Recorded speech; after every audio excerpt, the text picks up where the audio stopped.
Hi, it's reading time. Again, the book is still age for homicide. Last time I read, I'm in this part, so we'll read from this part. Really?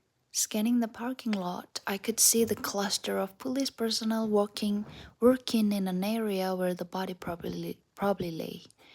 Nothing was actually visible at that remove, but most of the activity was concentrated in the vicinity. Who's been assigned to the case? Lieutenant Dolan, by any chance? That's right, you might try the mobile crime lab if you want to talk to him. I saw him head in that direction a few minutes ago. Thanks. I crossed the parking lot, my gaze flickering to the paramedics who were just packing up. The police photographer and a guy with a notebook doing a crime scene sketch were measuring the distance from a small ornamental scrub to the victim, whom I could see now, lying face down on the pavement. The shoes were a man's size. Someone had covered the body with a tarp, not trap, tarp. But I could still see the soles of his Nikes, toes touching, heels angled out in the form of a V.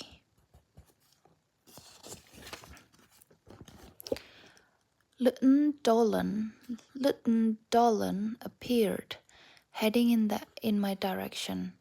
When our path intersected, we shook hands automatically, exchanging benign pleasantries.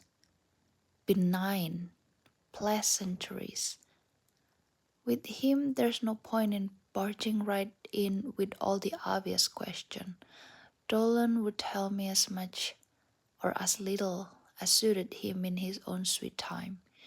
Curiosity only makes him stubborn, and persistence touches off an inbred crankiness. Lieutenant Dolan's in his late 50s, not that far from retirement from what I'd heard, balding, baggy-faced, wearing a rumpled gray suit. He's a man I admired, though our relationship has had its antagonistic moments over the years. He's not fond of a private detective. He considers us a useless, though tolerable, breed, and then only as long as we keep off his turf. As a cop, he's smart, meticulous, tireless, and very shrewd. In the company of civilians, his manner is usually remote. But in a squad room with his fellow officers, I've got a glimpse of the warmth and the generosity that elicit much loyalty in his subordinates, qualities he never felt much need to trot out for me. This morning he seems reasonably friendly, which is always worrisome. Who's the guy? I said finally. Don't know. We haven't ID'd him yet. You want to take a look? He jerked his head indicating that I was to follow as he crossed to the body. I could feel my heart start to pump in my throat, the blood rushing to my face. In one of those tingling intimation. What intimation? Intimations of truth. I suddenly knew who the victim was. Maybe it was the familiar tired tread sole of the running shoes, the elasticized rim of bright pink sweatpants, a glimpse of bare ankle showing dark skin. I focused on the sight with a curious sense of deja vu. What happened to him? He was shot at close range, probably sometime after midnight. A jogger spotted the body at 6:15 and called us. So far, we don't have the weapon or any witnesses. His wallet's been lifted, his watch and his keys. He leaned down and picked up the edge of the tarp, pulling it back to reveal a young black man, wearing sweats. As I glanced at the face in his side view, I pulled a mental plug, disconnecting my emotion from the rest of my interior processes. His name is Parnell Perkins. He's a California fidelity claims adjuster, hired about 3 months ago. Before that, he worked as a rep for an insurance company in Los Angeles. The turnover among adjusters is constant and no one thinks anything about it. He have family here in town? Not that I ever heard. Vera Lipton, the CF claims manager, was his immediate supervisor. She'd have his personal file. What about you? I shrugged. Well, I haven't known him long, but I consider him a good friend. I corrected myself into past tense with a small jolt of pain. Oh no. Well, I haven't known him long, but I consider him a good friend. I corrected myself into past tense with a small jolt of pain. He was really a nice guy, pleasant and capable, generous to a fault. He wasn't very open about his personal life, but then neither am I. We'd have drinks together after work a couple of times a week. Sometimes the happy hour stretched into dinner if both of us happened to be free. I don't think he'd really had time to form any close friendship. He was a funny guy. Literally, he made me laugh. Lieutenant Dolan was making penciled note. He asked me some apparently unrelated question about Parnell's workload, employment histories, hobbies, girlfriends. Aside from a few superficial observations, I didn't have much to contribute, which seemed strange to me somehow, given the sense of distress I was feeling. I couldn't take my eyes off of Parnell. Parnell. The back of his head was round, the haircut almost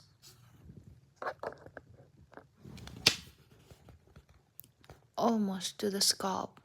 The skin of the back of his neck looked soft. His eyes were open, staring blankly at the asphalt. What is life that it can vanish so absolutely in such a short period of time? Looking at Parnell, I was struck by the loss of animation, warmth, energy, all of it gone in an instant, never to return. His job was done. Now the rest of us were caught up in the what is this world? Clerical. Is this clerical? Now the rest of us were caught up in the clerical work that accompanies any death, the impersonal busy work generated by our transfer from above ground to below. I checked the slot where Parnell usually parked his car. I wonder where his car went. He has to drive in from Colgate, so he should be here someplace. It's an American made, a Chevrolet, I think, 80 or 81, dark blue. Might have been stolen. We'll see if we can locate the vehicle. I don't suppose you know the license number offhand? Actually, I do. It's a vanity plate Parnell, a present to himself on his birthday last month. The big three. Oh, you have his home address? I gave Dolan the direction. I didn't know where the house number, but I'd driven him home on a couple of occasions.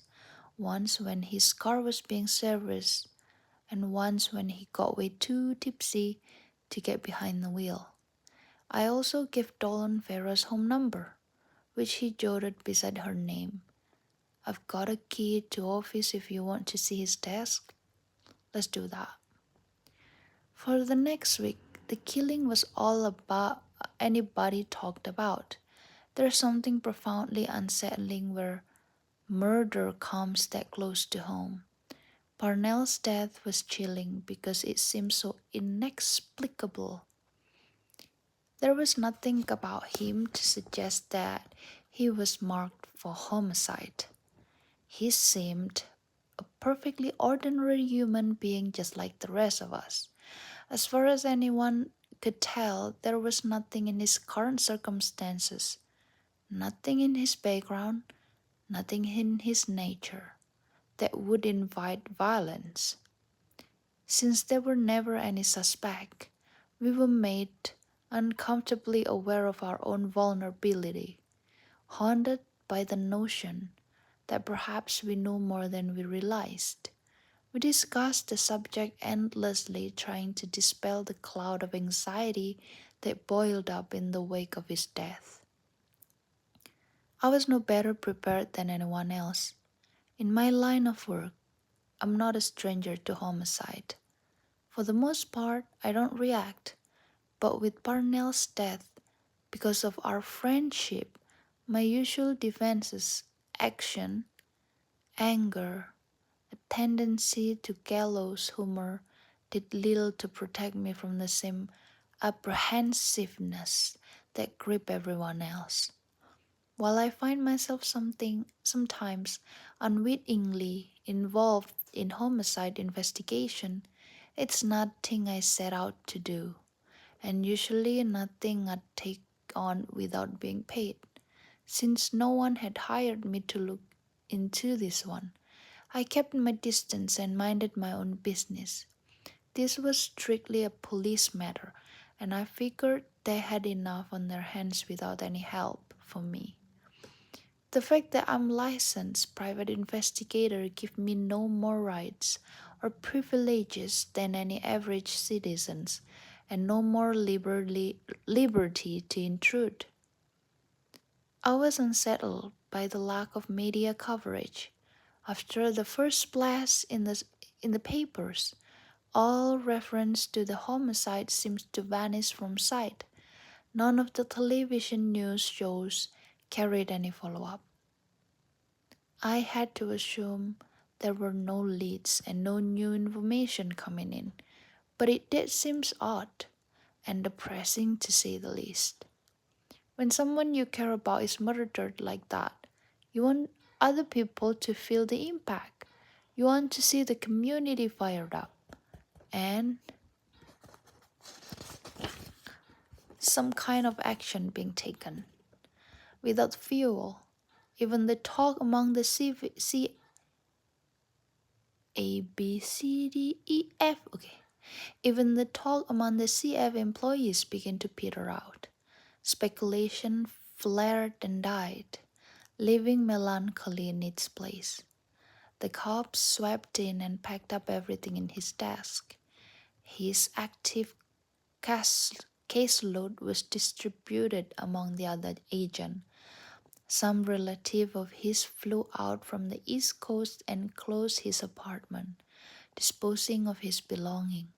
Business went on as usual, where Parrell Perkins had once been. There was now empty space, and none of us understood quite how to cope with that. Eventually, I would realize how all the pieces fit together, but at that point, the puzzle hadn't even been dumped out of the box. Within a week, the homicide was superseded by the reality of Gordon Titus, Mr. Tight Ass as we soon referred him to. The VP from Palm Springs, whose transfer to the Home Office was scheduled for November 15th. As it turned out, even Titus played an unwitting part in the course of events. Chapter 2. CF had been buzzing about Gordon Titus since June when the quarterly report showed unusual claim activity. In an insurance office, anytime the loss ratio exceeds the profit ratio by 10%, the board began to scrutinize the entire operation, trying to decide where the trouble lies. The fact that ours was the California Fidelity Home Office didn't exempt us from corporate abuse, and the general feeling was that we were headed for a shakeup. Word had it that Gordon Titus had been hired by the Palm Spring branch originally to revise their office procedures and boost their premium volume commitment. While he'd apparently done an admirable job from the board's point of view, he'd created a lot of misery. In a world presided, over by Agatha Christie, Gordon Titus might have ended up on the conference might have ended up on the conference room floor with a paper spindled through his heart. In the real world, such matters seldom have such a satisfactory ending. Gordon Titus was simply being transferred to Santa Teresa, where he was destined to create the same kind of misery. In theory, this had little or nothing to do with me. My office space is provided by CF, in exchange for which I do routine investigation for them 3 or 4 times a month, checking out arson and wrongfully death claim, among other things. On a quarterly basis, I put together documentation on any suspect claim being forwarded to the Insurance Crime Prevention Institution for investigation. I was currently pursuing 14 such claims. Insurance fraud is big business, amounting to millions of dollars a year in losses that are passed on to honest policyholder. Assuming there are still a few of us left out there. It's been my observation, after years in the business, that a certain percent of the population simply can't resist the urge to cheat. This inclination seems to cut across all class and economic lines, uniting racial and ethnic groups who otherwise might have little to say to one another. Insurance is regarded as equivalent to the state lottery. In return for a couple of months' premium, people expect to hit the jackpot. Some are even willing to tamper with the odds to assure themselves of a payoff. I've seen people falsify losses on bur- burglary claim. Burglary claim. I've seen people falsify losses on burglary claims, indicating goods stolen that were never, in fact, In their possession. I've seen building burned down, medical claim inflated, wounds self-inflicted, workman's compensation claim extended far beyond any actual disability.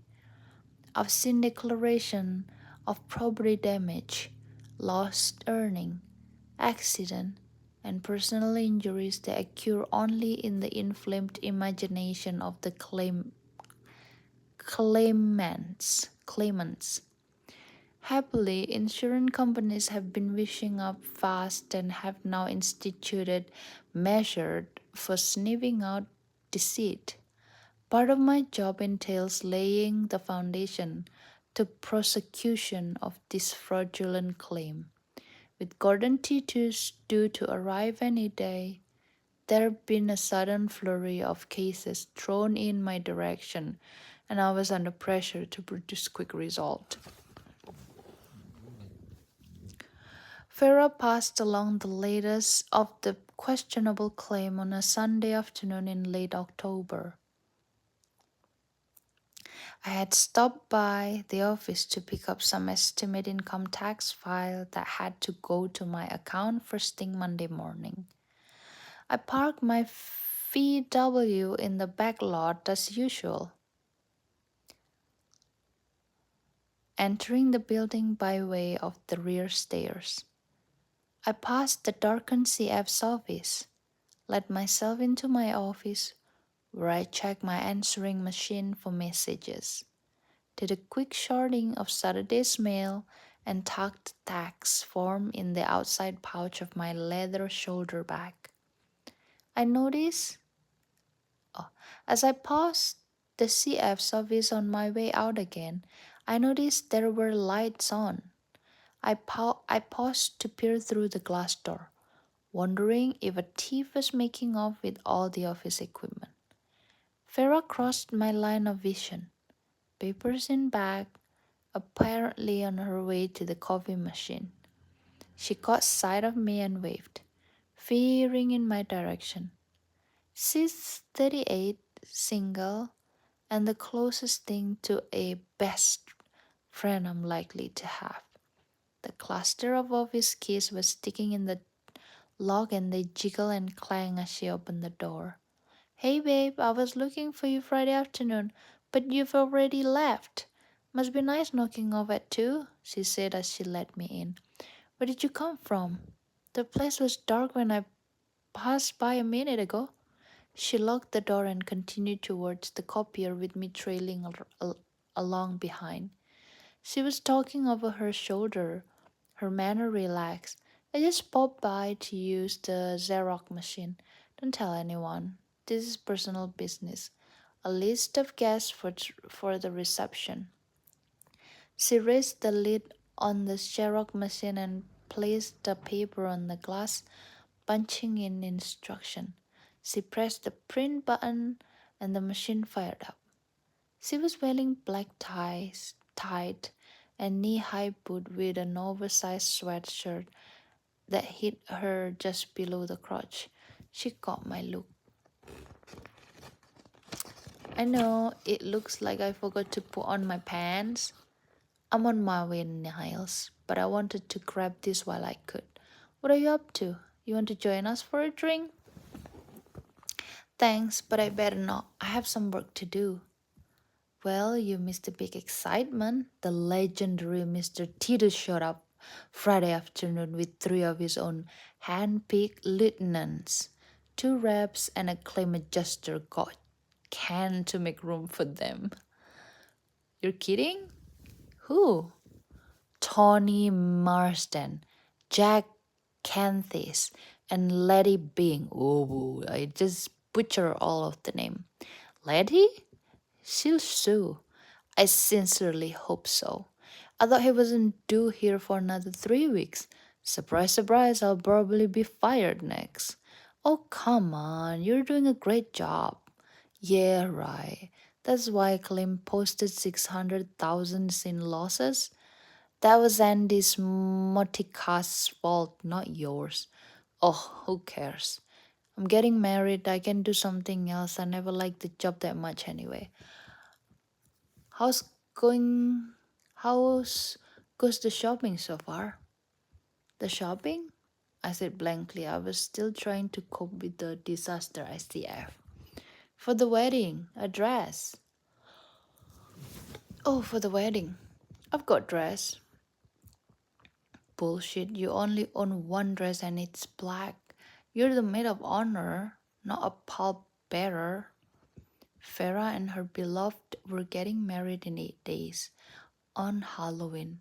Everyone had given her infinite grief over her choice of dates, but Farah was adamant, claiming her natural cynicism was at war with sentiment. She'd never thought to marry. She'd been dating, she said, since she was 12. years old and had gone through countless men, despite the fact that she was absolutely nuts about her fiance. She was determined to turn tradition on its ear.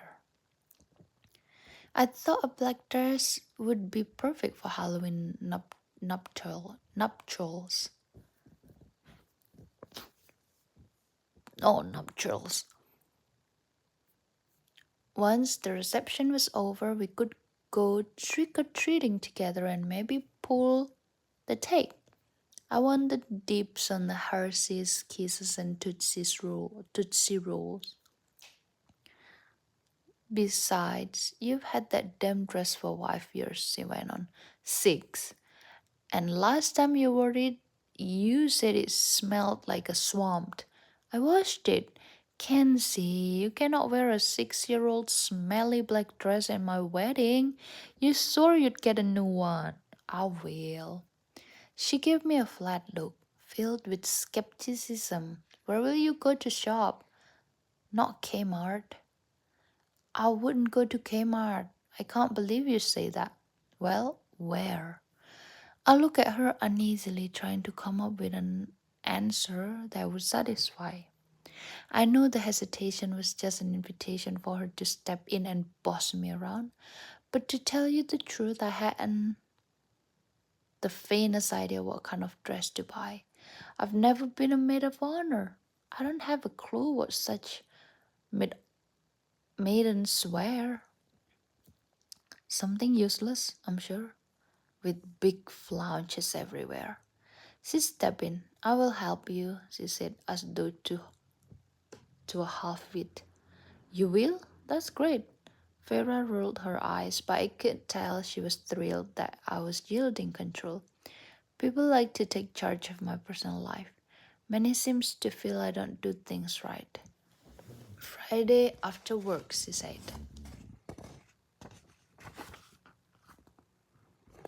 It's already 1 o'clock and it's already 20 minutes. So, but today we reach page 15. Next time I'll read from page 16. See you next time.